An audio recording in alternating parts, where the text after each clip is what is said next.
자, 여러분들 안녕하세요. 글로벌 세상 들려주는 남자 조철입니다. 자, 2021년이 시작되고 있습니다. 그래서 2021년 첫째 주 1월 5일 화요일 방송 시작합니다. 자, 올해 2021년 들어갔고 지금 코스피도 급상승 기록을 했고요. 현대기아차 국내는 선방했지만 해외 감소했고 또 그다음에 우리나라 실제 중등록이 돼 있는 한국인 인구가 지금 감소하기 시작했습니다. 올해 출생률보다 사망자가 더 많았죠. 8년 후에 총 감소고요. 네 번째 미국 증시, 중국 3대 통신사 석유사를 지금 퇴출한다고 합니다. 자, 네 가지 키워드를 갖다가 이제 설명하기 전에요. 우선 지금 긴급하게 들어온 외신 한번 좀 전달하겠습니다. 최근에 이제 글로벌 시장에서 백신 접종이 미국, 영국을 중심으로 이제 전 세계 20개국이 맞기 시작했는데 여기서 중요한 거는 확진자의 속도가 너무 많으면은 백신 접종을 해도 이게 따라잡을 수 없다고 합니다. 참고로 이제 일일 미국은 30만 명씩 아직도 확진자가 늘고 있고요. 영국도 지금 5만 명 이상 확진자가 지금 발생하고 있다고 합니다. 중요한 것은 여러분들 뭐 항상 아시겠지만은 마스크는 기본이고 손 씻기는 필수고 그다음에 주변에 적당하게 거리 두면서 가장 중요한 것은 뭐 소중한 자신 지키는 게 가장 중요한 걸로 생각하시면 되겠습니다. 자, 그러면 네 가지 소식 한번 좀 속보로 제가 이제 전달해 보겠습니다. 자, 우리나라 코스피가요. 1월 4일 날 주식 시장이 지금 2021년 오픈해서 시장에 시작해서 지금 종가로 나온 게 70.98포인트 올라서요. 2944.45포인트로 장을 마감했습니다. 앞으로 뭐 이제 한 56포인트만 있으면 3000포인트. 제가 생각하더라도 기대 이상으로는 너무 지금 빨리 코스피가 지금 커지는 것 같습니다. 지금 6 거래일에 200포인트가 급등한 걸 보면은 너무 과열되지 않았나 이렇게 좀 걱정도 되고 있습니다. 근데 이제 이게 계속 지속될지는 한 번쯤 관심 갖고 봐야겠습니다. 뭐 코스닥도 9.2% 올라갔고요. 977.61로 코스닥도 1000포인트 바로 눈앞에 두고 있습니다. 그래서 이제 코스피 3000, 코스닥 1000포인트 목전에 두면서 계속 상승했습니다. 자, 1달러 환율을 보니까 지금 5원 50전 내려서 1082원 50전입니다. 아마 제가 그저 작년에도 여러분들한테 설명드렸지만은 마지노선인 1040원 50원 이게 만약에 1달러도 만약에 무너진다. 아마 1월 20일 날 바이든 행정부가 이제 대통령이 되면은 그 이후에도 그 상황을 보면서 달러는 하락하고 원은 상승 절상할 것 같은데요. 이게 만약에 1040, 1050이 빨리 지금 원화가 절상되면은 1000원선 무너지는 것도 시간 문제가 아닌 것 같습니다. 조금 걱정도 앞서고 있습니다. 그래서 이제 이런 상황이 지금 계속되다 보니까 코스피도 폭락장의 경고도 지금 가능합니다. 왜냐하면 너무 빨리 작년 12월부터 그냥 코스피가 계속 기록갱신했거든요. 그래서 이제 이거는 또 하나 중요한 것은 기업의 실적과 연결되지 않은 주가 상승이 지금 연일 이어지기 때문에 그만큼 항상 뭐 전문가들도 얘기지만 여러분들도 사이클 등락폭이 있기 때문에 많이 올라간 거는 이제 떨어지기 시작하면은 이게 이제 막을 수가 없을 정도로 떨어질 겁니다. 그래서 고점 저점을 요즘은 예측하기가 너무 힘든 상황이 아닌가 이렇게 보고 있습니다. 여러분도 한번 참고하시면서 코스피 코스닥 3000포인트, 1000포인트 눈앞에 있다. 자, 두 번째 소식은요. 올해 전 세계에서 지금 작년부터 해서 지금 자동차의 판매 대수가 상당히 좀 저조한 걸로 알고 있습니다. 그래서 평균적으로 10% 이상 지금 전년 대비 매출 규모라든가 판매 대수가 지금 줄어든 걸로 지금 나타나고 있는데요. 그 중에서 이제 물론 이제 친환경 차량, 전기차는 계속 지금 수요가 폭증하고 의도적 그다 2030년 향해서 더 커질 걸로 예상되고 있습니다. 현대차, 기아차가 실적을 발표했습니다. 속보로. 그래서 2020년은요. 국내 시장에서 총 11.8% 감소해 갔고요. 현대기아차 635만 851대를 판매했습니다. 근데 이제 여기에는 이제 올해 그러니까 작년 2월 3월에 중국으로부터 부품 조달이 일시 중단된 상황이 있었죠. 그래서 이제 와이어링 하네스라고요. 배선 부품 등 이 주요 부품들이 오면 이제 완성차는 못 만들거든요.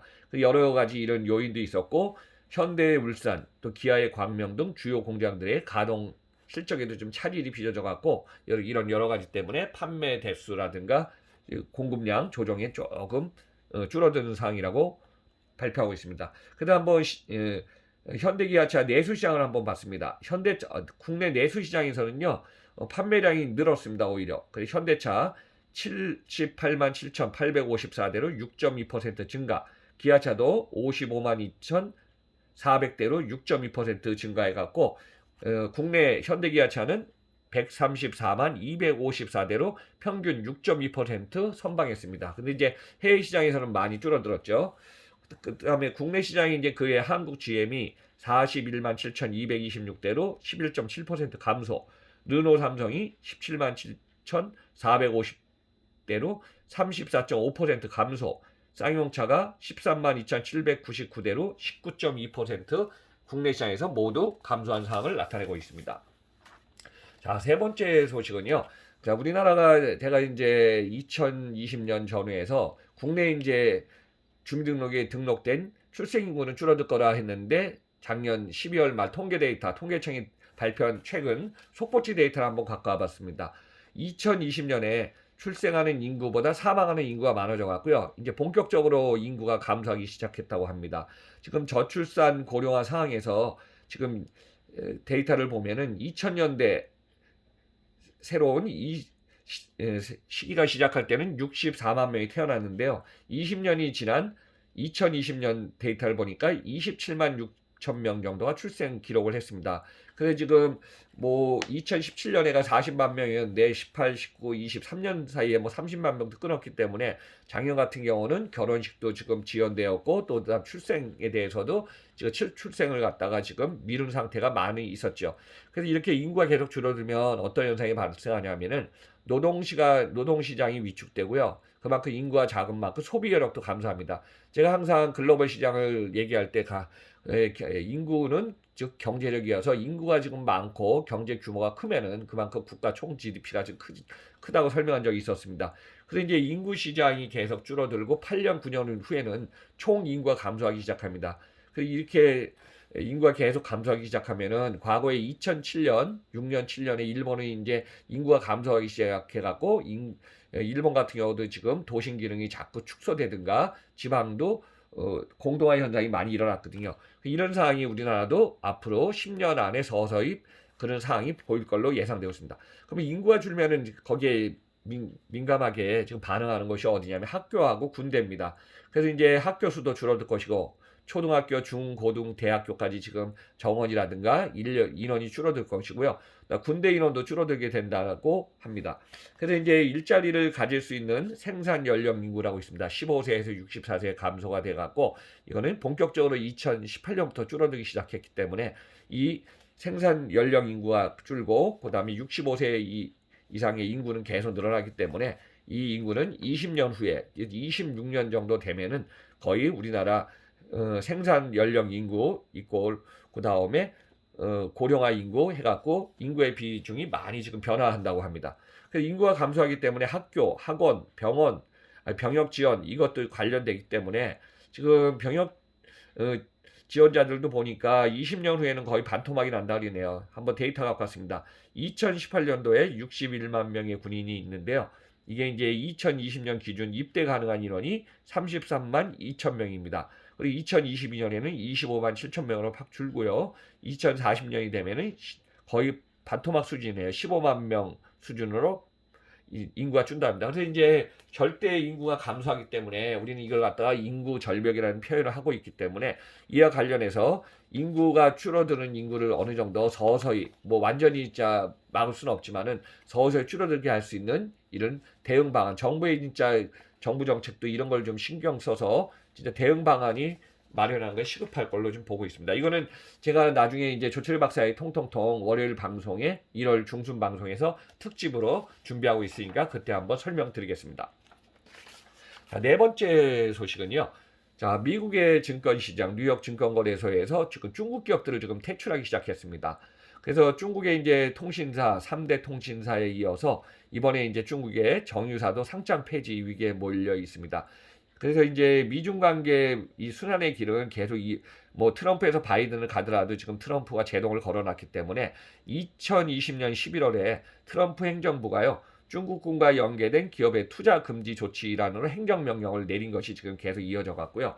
중국의 3대 통신사 차이나 모바일, 차이나 유니콤, 차이나 텔레콤 뉴욕 증시에서 퇴출된다는 소식입니다. 그래서 뉴욕 증권거래소에서 12월 31일에 성명을 내고 1월 7일에서 11일 사이에 중국의 3대 통신사의 주식 거래를 중단하라고 명령을 내렸습니다. 그래서 이제 이동통신 3사의 주식 거래에 이어서 중국에는 또 3대 석유회사도 뉴욕 증시에서 지금 상장이 폐지시킬 것으로 지금 보이고 있습니다. 대표적으로 중국의 3대 석유회사 중국 해양석유, 페트로차이나, 중국 천연가스공사죠, 시노펙, 중국 석화 등. 그래서 미국의 이제 국방부는요, 중국군과 관련이 있다고 생각되는 35개 기업을 미국인의 주식 투자 금지 명단에서 올려놨습니다. 그래서 이제 미국 뉴욕 증권거래소에서 중국에 관련돼서 또 이제 미국에서 지금 제재한 그 기업들은 퇴출시킨다고 합니다.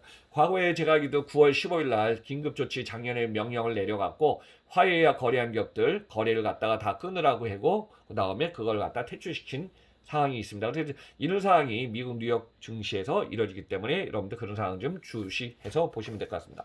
올해 2021년도 급변하는 세계 경제 글로벌 시장 속에서 저 조철이의 글로벌 세상 들려주는 남자는 다양한 내용을 스피드하게 정리해서 여러분들한테 키워드 플러스 인사이트의 내용을 한번 좀 알려드리겠습니다. 자, 올해도 여러분들 많은 성원 부탁드리면서 글로벌 세상 들려주는 조철이의 방송은 계속 화수목금 진행됩니다.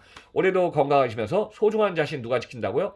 남이 지켜주는 게 아니라 자신이 지키면서 하루하루 즐겁고 행복한 시간 되시기 바랍니다. 감사드립니다.